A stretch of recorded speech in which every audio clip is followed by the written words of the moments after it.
dan muslimat yang dirahmati Allah Subhanahu wa taala sekalian. Kita menggunakan buku 65 gambaran kehidupan sahabat Nabi radhiyallahu anhum. Betapa untungnya kita, alhamdulillah, segala puji bagi Allah. Allah izinkan saya dan kita semua untuk mendengar kisah kehidupan satu generasi yang ditarbiah, diasuh dengan tangan Rasulullah sallallahu alaihi wasallam sendiri. Ya, sebab tu kisah mereka adalah kisah-kisah yang tidak lagi dijumpai pada zaman ini, 2021 ni, tak ada lah. Jauh sekali. 100 kali begitu lemah umat Islam pada hari ini nak banding dengan para sahabat radhiyallahu anhum. Semoga Allah memberikan kekuatan kepada umat Islam pada hari ini, seperti mana Allah memberikan hidayah dan kekuatan kepada para sahabat 1400 tahun yang dahulu. Muslimin umat Rasulullah yang saya kasihi sekalian, saya sambung kisah sahabat yang ke-6 tetapi siri yang kedua. Seorang sahabat yang keberanian dia tak sampai berapa orang yang mencapai keberanian seperti Al-Bara' ibn Malik. Lantaran terlalu berani, Sayyidina Umar berpesan kepada panglima-panglima besar Islam, jangan lantik Bara' jadi ketua pasukan, kerana keberanian dia akan membunuh pasukan Islam yang lain. Terlampau berani. Tetapi Bara' ibn Malik membuktikan kepada kita bahawa ada masa dan ketikanya perlu keberanian itu. Ada masa, no? Ada masa. Betul apa yang Sayyidina Umar sebut, bahaya keberanian dia sebab tak semua sahabat capai kepada tahap itu. Tetapi ada masanya memerlukan, iaitulah ketika mana pasukan tentera Musailamatul Kadzab, pembohong besar ni, mereka dah nak mula jatuh dalam peperangan yang begitu sengit. Mereka dah nak mula lemah. Mereka pun masuk ke dalam kubu mereka. Masuk ke dalam kubu yang begitu kuat. Orang Islam tak boleh nak serang. Sayyidina Khalid waktu tu, sahabat-sahabat Nabi yang besar ramai waktu tu dalam peperangan ini. Dalam peperangan selepas Nabi wafat, nama peperangan ini Harbur Riddah, perang berlawan dengan orang yang murtad. Tentera musuh mencecah sampai 40,000 orang. Tentang bayang tengok. 40,000 orang tentera musuh ketika itu. Jadi mereka masuk dalam benteng itu, orang Islam tak boleh serang. Dan sekarang ini kelebihan berada pada pihak musuh sebab mereka duduk dalam benteng, tempat mereka tinggi, dan mereka menghujani pasukan Islam dengan panah. Sekarang ni orang Islam maksudnya dalam posisi yang begitu lemah dan kemudian menjadi semakin lemah sebab nak serang tak boleh. Dia tak ada bom atom, dia tak ada meriam waktu tu, tak ada. Maka Al-Bara' ibn Malik mendapat satu idea, iaitu Sayyidina Al-Bara' ibn Malik radhiyallahu anhu minta kepada sahabat-sahabat yang lain, letakkan aku di atas alat yang boleh menghumbankan aku masuk ke dalam tembok musuh. Jadi dengan tubuh badan dia yang kecil dan ringan tadi, mereka pun letakkan Bara' bin Malik. Tuan-tuan, dia suruh letak diri dia di atas satu alat, humban masuk. Musuh bukan ada 18 orang. Dalam sana musuh ada belasan ribu orang musuh waktu tu. Mungkin 20,000 orang, mungkin 18,000 orang yang berbaki. Dia suruh letak atas alat itu, tarik alat itu, dia macam manjanik tu. Alat tu letak, lepas tu dihumbankan, terbang. Sayyidina Bara' akan terbang daripada situ, terpelanting masuk ke dalam sana dan buka pintu. Siapa yang berani buat? Siapa di kalangan sahabat yang ada keberanian dan kemampuan kekuatan untuk masuk ke dalam kemah ataupun kawasan terbesar musuh, kemudian nak pergi buka seorang-seorang pintu tu? Yang ni tak masuk akal, tak ada seorang sahabat pun yang mampu dan boleh buat. Hanya satu saja, iaitulah keberanian Bara' bin Malik yang disebutkan oleh Sayyiduna Umar bin Al-Khattab. Inilah Bara', abang Sayyidina Anas. Bismillah, Masya Allah, la hawla wa la quwata illa billah. Mereka pun letak Sayyidina Bara', kemudian mereka pun tarik. Sayyidina Bara' dah siap tubuh dia dengan pedang. Sebab sekali dia nak masuk ke kem pertahanan terbesar Musailamatul Kadzab dan nak buka pintu gerbang utama. Tuan bayangkan tengok. Bismillah, Masya Allah, mereka pun tarik alat tu. Akhirnya dilontarkan Bara' yang ringan tadi ni naik ke atas tembok tadi. Dia pun jatuh di sana, somewhere dalam tembok tadi. Kita pun tak boleh nak bayang. Saya teringin untuk tanya dan berjumpa dengan Sayyidina Bara' satu hari nanti. Ini antara soalan yang saya teringin, ribuan soalan. Kat mana dia jatuh waktu tu, macam mana dia jatuh, apa yang dia buat. Jadi kata Sayyidina Bara', aku pun jatuh dan kemudian aku pun bertempur dengan pasukan musuh dalam tu, hak ada di keliling tu. Dia pun libas, mati seorang, dua orang, tiga orang, 14 orang, 15 orang. Sampailah kata Sayyidina Bara' dengan laju, aku pun sampai kepada pintu gerbang. Ketika itu di tubuh aku ada 80 luka dalam. 80 bukan kena pisau potong bawang tau. Kita buat nasi goreng kena pisau.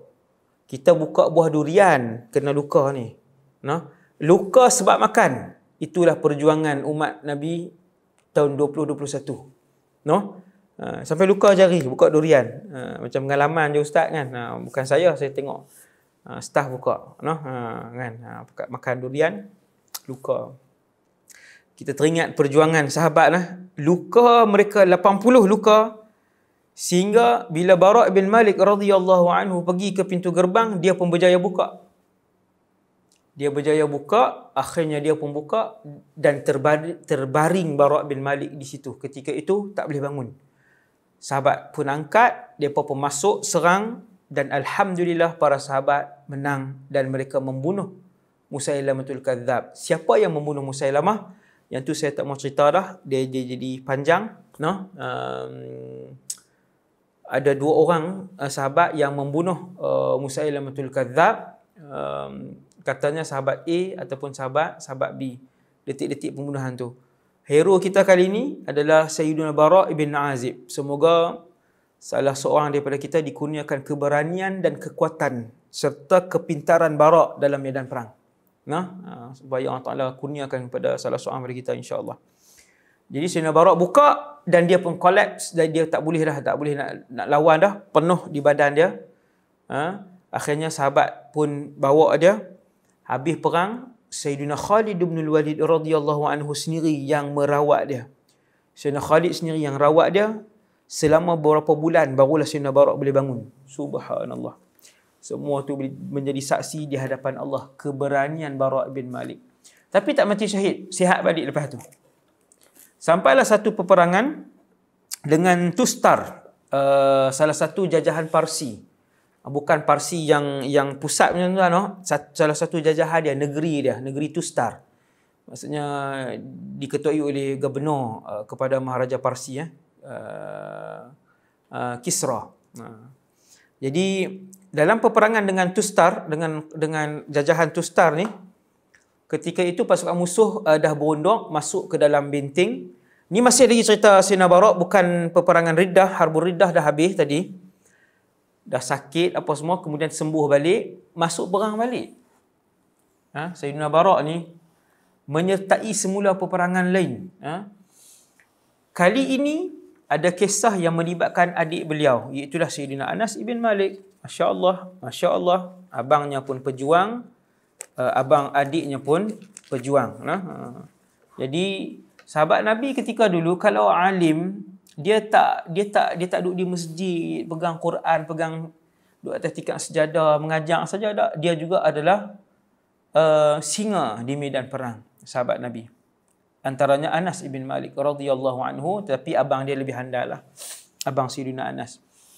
Ketika musuh masuk ke dalam tembok itu dibina begitu licin dan pasukan Islam tak boleh nak memanjat tembok tersebut.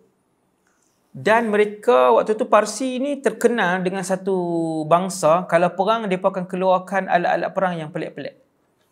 Nanti insya-Allah dalam kisah sahabat-sahabat ni kita akan dengar, tuan-tuan akan dengar sikit-sikit masya-Allah. Kita akan tengok perang dengan Rom, alat dia macam ni, perang dengan Parsi, dia alat dia pelik. Antara alat yang peperangan dikeluarkan ketika itu ialah cangkok. Orang ni panggil apa? Cangkok. Dia yang berbentuk macam mata kail tu, tapi besar. Dipanaskan cangkok itu. Benda yang berbentuk macam ni, dia ada mata tu, tapi dia besar, tuan. Jadi benda itu dipanaskan. Dia ada banyak mata. Dia ada 2 mata serampang macam tu. Bila baling, mereka tarik. Kalau kena badan, dia tarik, pecah badan. Pelik alat tu. Jadi tentera Islam ketika itu duduk di luar kota tu, tembok Tustar ketika itu. Duduk di luar tembok Tustar dan musuh daripada dalam baling cakok ni. Kan, yang ada 2 mata yang besar ni, yang telah dipanaskan tadi ni, baling dengan banyak. Baling dia tarik. Ada yang kena dagu tentera Islam, ada yang kena badan, ada yang kena tangan dan sebagainya. Tuan-tuan, cakok itu terkena badan Sayyidina Anas ibn Malik radhiyallahu anhu, salah satu daripada serampang tu. Lalu tersangkut besi panas. Ketika tersangkut di badan Sayyidina Anas, abang beliau Bara' ibn Malik nampak benda tu. Dia nampak adik dia. Lalu dengan sepantas-pantasnya dia pun kejar adik dia. Maksudnya dia mendapatkan adik dia. Sayyidina Bara' bin Malik dia pegang besi yang panas tadi, lalu dia keluarkan besi itu dengan tangan dia. Dia keluarkan besi yang panas tadi dengan tangan dia, sehingga tangan Sayyidina Anas hilang daging yang ada pada tangan Sayyidina Anas. Maksudnya bukan totally hilang lah, maksudnya ada bentuk yang begitu dalam. Habis tangan dia. Luluh dan terbakar tangan Bara' ibn Malik sebab nak selamatkan adik dia Anas bin Malik. Keberanian apakah itu? Dahsyatlah. Memang subhanallah, bismillah, masya-Allah, keberanian yang Allah kurniakan, dan akhirnya Sayyidina Bara' ibn Malik radhiyallahu anhu dia mati syahid dalam peperangan dengan kabilah Tustar tersebut. Dia pun mati syahid, dan mereka pun bawa dia punya jasad dia untuk dikebumikan. Jadi begitulah luar biasa dan hebatnya orang dulu-dulu, generasi yang ditarbiah, dididik terus oleh Rasulullah sallallahu alaihi wasallam. Semoga kita mencontohi mereka, hidup mereka, niat mereka, ibadah mereka, akhlak mereka, cara berfikir mereka, untuk mendapatkan redha Allah Subhanahu wa taala. Wa sallallahu ala sayyidina Muhammad wa ala alihi wasallam. Subhanakallahumma bihamdik asyhadu an la ilaha illa anta astaghfiruka wa atubu ilaik. Assalamualaikum warahmatullahi wabarakatuh.